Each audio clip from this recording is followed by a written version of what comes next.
Then next last video तक हमने nuclear chemistry का मैक्सिमम पार्ट पढ़ा था।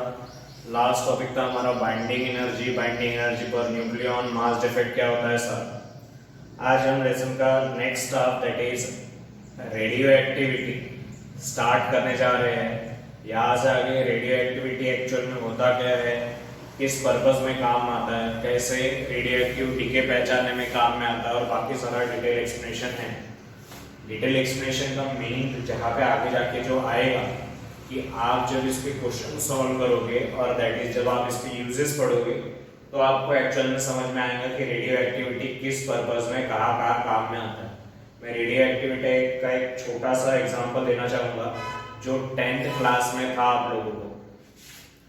10th क्लास में बेसिकली जो आपका साइंस का पार्ट 2 था, वहाँ पे एक लेसन था आपको टुवर्ड्स ग्रीन एनर्जी करके, ठीक है। तो उसमें लेसन नंबर जो पर्टिकुलर 5 है उसमें कैसे न्यूक्लियर पावर प्लांट होते हैं, कैसे यूरेनियम में पर्टिकुलर मिले इलेक्ट्रॉन वोल्ट का पर्टिकुलर ऐड करने के बाद एनर्जी एक सर्टन क्रिप्टॉन मिलता है, बैरियम मिलता है और अलग अलग मिले इलेक्ट्रॉन वोल्ट का एनर्जी मिलता है जिसके वजह से रोटेशन होते हैं टरबाइन के और बाकी सारा फिर इलेक्ट्रिसिटी कैसे तैयार होता है उसके बारे में जानकारी आपको 10th में ऑलरेडी दी गई है। वो एक एग्जांपल था रेडियो एक्टिविटी का, one of the better example. आगे हम पढ़ने जा रहे हैं कि रेडियो एक्टिविटी एक्चुअल में है कैसा और उसके एग्जांपल्स क्या क्या बनेंगे और as well as radioactivity के बदौलत कैसे हम न्यूमेरिकल लेते हैं और वो न्यूमेरिकल के बदौलत हम क्या प्रिडिक्ट करते हैं in day to day life. मतलब ये रेडियो एक्टिव जो टर्म है ये डे टू डे लाइफ में किस प्रकार से मदद करती है इसके बारे में हम आगे पढ़ने जा रहे हैं। तो पहले पढ़ लेते हैं कि रेडियो एक्टिविटी यानी एक्चुअल में होता क्या होता है। एलिमेंट, कुछ ऐसे एलिमेंट है जैसे कि क्या element that is basically what uranium ले लीजिए या फिर जिसे हम कंसीडर कर लीजिए रेडियम, यूरेनियम और एज वेल एज क्या ले लीजिए रेडियम। इनको क्या कहा जाता है, रेडियो एक्टिव एलिमेंट कहा जाता है, ठीक है। यूरेनियम को एक बेहतर रेडियो एक्टिव एलिमेंट बोला जाता है। हाँ, रेडियो एक्टिव एलिमेंट बोला जाता है लेकिन रेडियो एक्टिव यानी होता क्या है वो भी तो बात समझनी है। तो रेडियो एक्टिव यानी क्या होता है, एन एलिमेंट, कोई भी एलिमेंट, ऐसा एलिमेंट, कोई भी एलिमेंट उसको आप रेडियो एक्टिव करोगे, कोई भी एलिमेंट है उसको आप रेडियो एक्टिव कह सकते हैं अगर if the nuclei of the atom are unstable. मतलब उसका जो न्यूक्लियाई है वो कैसा है, अनस्टेबल। उसका जो न्यूक्लियस है वो कैसा है, अनस्टेबल है। अगर उसका न्यूक्लियस अनस्टेबल है तो आप उसको क्या बोल सकते हो, that is radio active in nature बोल सकते हो। क्या बोल सकते हो, रेडियो एक्टिव इन नेचर, ठीक है। या फिर उसे आप क्या बोल सकते हो, रेडियो एक्टिव एलिमेंट अगर उसका न्यूक्लियाई क्या है, अनस्टेबल है। तो डेफिनेशन क्या बनता है कि रेडियो एक्टिव मतलब वो कि बेसिकली जिनके न्यूक्लियाई क्या हो, स्टेबल ना हो, that is they are unstable, ठीक है। ये पहली बात होने के बाद आगे जब न्यूक्लियाई अनस्टेबल है तो वो कंटिन्यूली क्या करेगा, दैट इज देख लीजिएगा the phenomenon in which nuclei spontaneously emit a nuclear particle and gamma radiation transforming to a different nuclide is called as radioactivity। मतलब कैसे होगा और कंसीडरेशन क्या होगा कि एलिमेंट जिसका न्यूक्लियाई स्टेबल नहीं है, तो अगर न्यूक्लियाई स्टेबल नहीं है तो उसका जो न्यूक्लिया है वो कंटिन्यूअस न्यूक्लियर पार्टिकल एमिट करेगा। न्यूक्लियर पार्टिकल मतलब क्या कहेंगे हम, आपको पता है न्यूक्लियस मतलब पर्टिकुलर एटम अगर ले लेंगे तो एटम के अंदर बहुत सारी चीजें हैं, क्या है, प्रोटॉन है, न्यूट्रॉन है, इलेक्ट्रॉन है, पॉजिट्रॉन है और बहुत सारा है।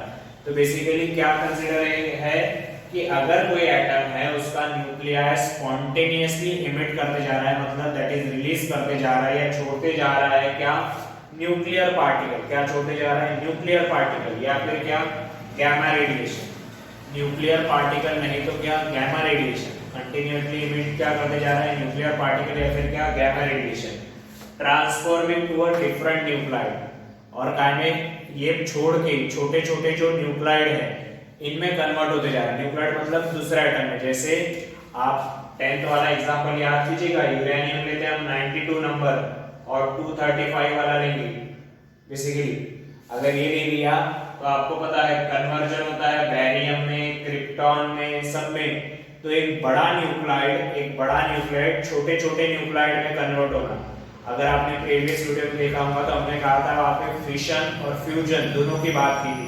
तो उसी पैटर्न में एक आधा बड़ा न्यूक्लियोटाइड क्या करेगा, इमिट करेगा, क्या इमिट करेगा, न्यूक्लियर पार्टिकल और गैमा रेडिएशन, और साथ ही कुछ डिफरेंट मतलब अलग अलग स्मॉल पार्ट, स्मॉल अलग अलग दूसरे न्यूक्लियोटाइड में कन्वर्ट हो जाएगा। उसे हम क्या कहते हैं, रेडियो एक्टिविटी। क्या कहेंगे, रेडियो एक्टिविटी। एग्जांपल क्या बोला, यूरेनियम जो है इसमें पर्टिकुलर इसका न्यूक्लियर स्टेबल नहीं है, तो ये पर्टिकुलर जब इमिट करेगा एक सर्टेन अमाउंट ऑफ पर्टिकुलर क्या कहेंगे, इमिट करेगा न्यूक्लियर पार्टिकल्स, तो फिर कन्वर्ट हो जाता है डिफरेंट न्यूक्लियोटाइड में। दैट इज कौन से न्यूक्लियोटाइड में कन्वर्ट हो जाता है, बैरियम और क्रिप्टॉन। बैरियम और कौन सा, क्रिप्टॉन, इनमें बदल जाता है, मतलब डिफरेंट इन न्यूक्लियोटाइड में कन्वर्ट हो जाता है। तो ऐसे एलिमेंट को या फिर इस प्रोसेस को हम क्या बोलते हैं, रेडियो एक्टिविटी। रेडियो एक्टिविटी मतलब एक आधा बड़ा न्यूक्लियोटाइड उसके अंदर कुछ एनर्जी या फिर और कुछ ऐड होने की वजह से, या फिर सिंपल लैंग्वेज में जो न्यूक्लियर पार्टिकल एमिट करेगा with gamma radiation, gamma radiation के साथ, तो रेडिएशन के साथ एमिट जब करेगा तो वो छोटे छोटे डिफरेंट न्यूक्लियोटाइड में कन्वर्ट हो जाएगा। तो ऐसे एलिमेंट को या फिर ऐसे एलिमेंट जो एलिमेंट ऐसे प्रॉपर्टीज दिखाते हैं तो उन्हें हम क्या कहते हैं, रेडियो एक्टिव एलिमेंट, और जो प्रॉपर्टी उसे हम क्या कहेंगे, रेडियो एक्टिविटी। क्या कहेंगे, रेडियो एक्टिविटी। अब ये अगर हो गया तो आगे, the element which undergo nuclear changes are radioactive element. The radioactivity is the phenomena related to the nucleus. Obvious है कि जब न्यूक्लियस अगर है तो न्यूक्लियस न्यूक्लियर पार्टिकल को इमिट करवा रहा है तभी रेडियो एक्टिविटी होगी, क्योंकि रेडियो एक्टिविटी रिलेट ही तो न्यूक्लियस से करता है। जिनका न्यूक्लियस स्टेबल नहीं होता, जिनका न्यूक्लियाई स्टेबल नहीं होता, वही तो लोग रेडियो एक्टिविटी दिखा सकते हैं। एंड लास्ट चीज कि अगर रेडियो एक्टिव है तो एमिट क्या क्या कर सकते हैं, पहला अल्फा रेज एमिट कर सकते हैं, then beta rays, gamma rays, मतलब अल्फा बीटा गैमा तीनों रेडिएशंस क्या कर सकते हैं, रिलीज कर सकते हैं। और अल्फा बीटा गैमा के बारे में आपने थोड़ी सी जानकारी स्ट्रक्चर ऑफ एटम में ऑलरेडी पढ़ ली है। स्ट्रक्चर ऑफ एटम में आपने अल्फा बीटा गैमा के बारे में जानकारियां पढ़ ली है, यहाँ भी आने वाली है आगे अल्फा बीटा गैमा क्या होती है, तो हम आगे पढ़ने वाले हैं उसको थोड़ा सा, लेकिन फिर भी एक थोड़ा सा पॉइंट याद आपने स्ट्रक्चर ऑफ एटम में ऑलरेडी कर लिया।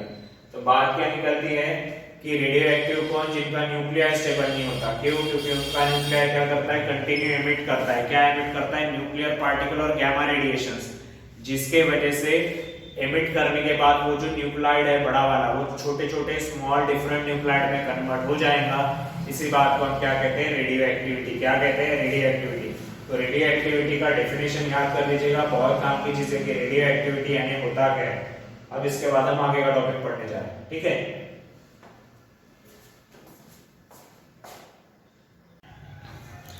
देन रेडियो एक्टिविटी पढ़ने के बाद हम आगे पढ़ने जा रहे हैं, that is radioactive DK.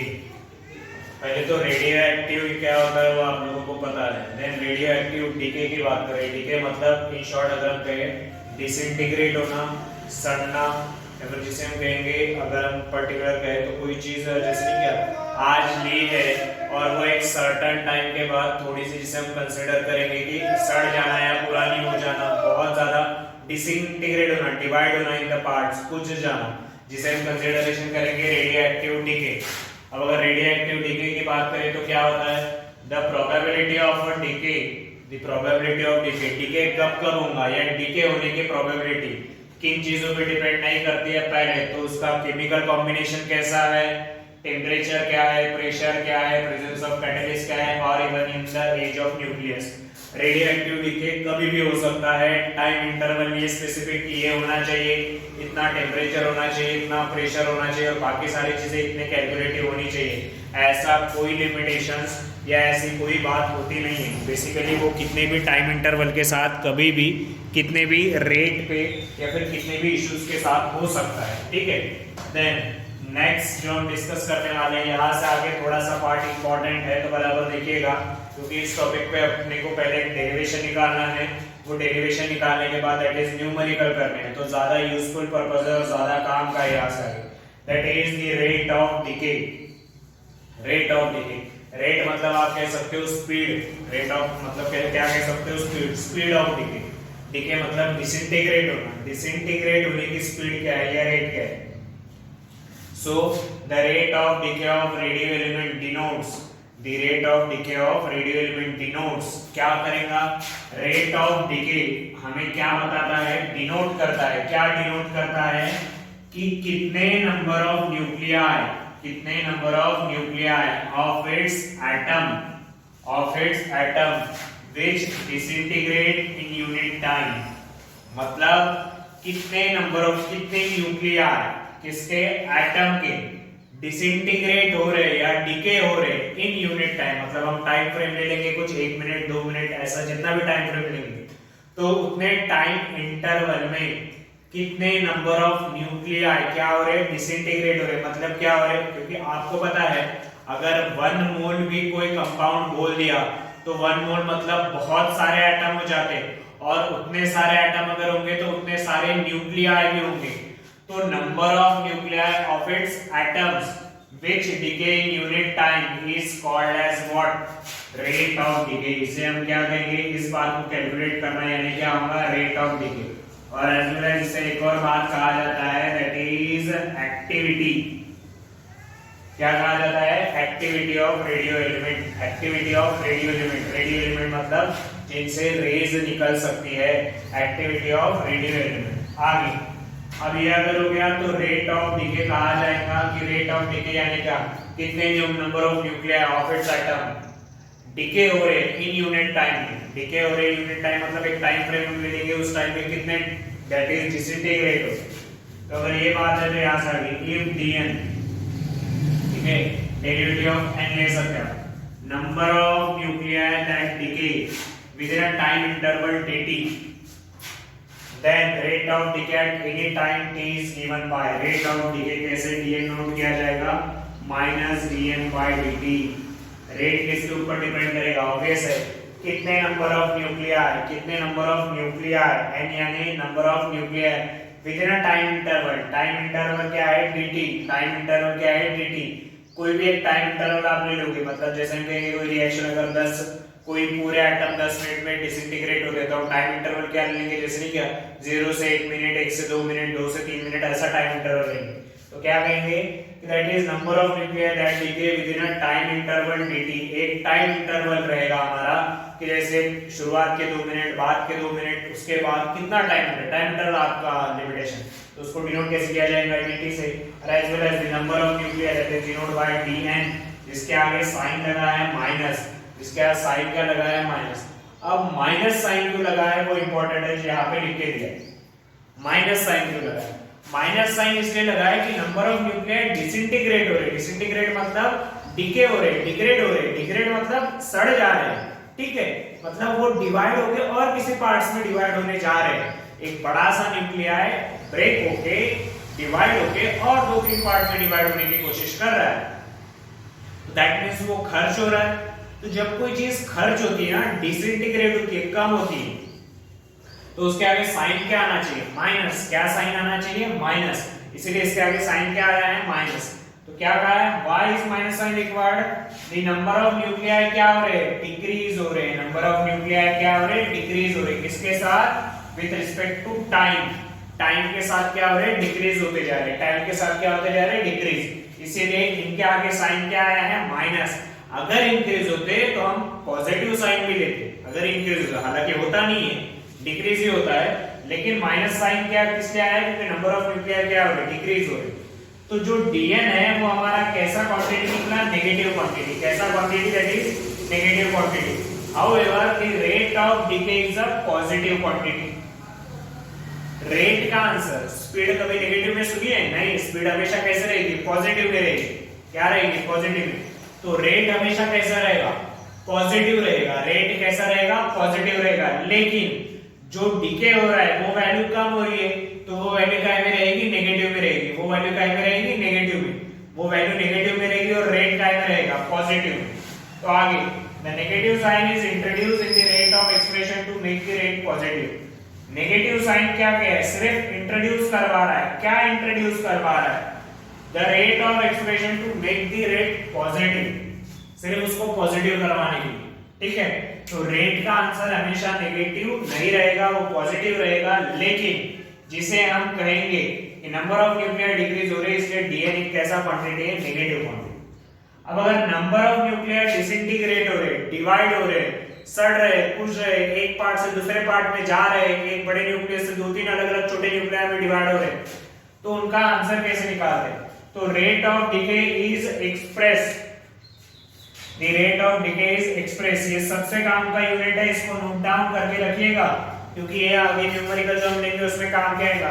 The rate of decay is expressed in disintegration पर सेकंड, जिसे हम डीपीएस कहते हैं, डिसइंटीग्रेशन पर सेकंड, दैट इज जिसे हम कहते हैं डीपीएस।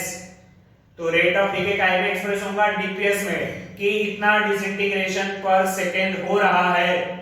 आपको कोई भी एक न्यूक्लियर दिया जाएगा और बोला जाएगा कि 10 मिनट के बाद, 15 मिनट के बाद, 50 मिनट के बाद, 24 मिनट के बाद, एक कोई भी टाइम इंटरवल दिया जाएगा, एक कोई भी एक टाइम दिया जाएगा, उस टाइम में उसका डीपीएस का आंसर इतना रहेगा। डीपीएस दैट बिकम, जिसे हम क्या कहेंगे?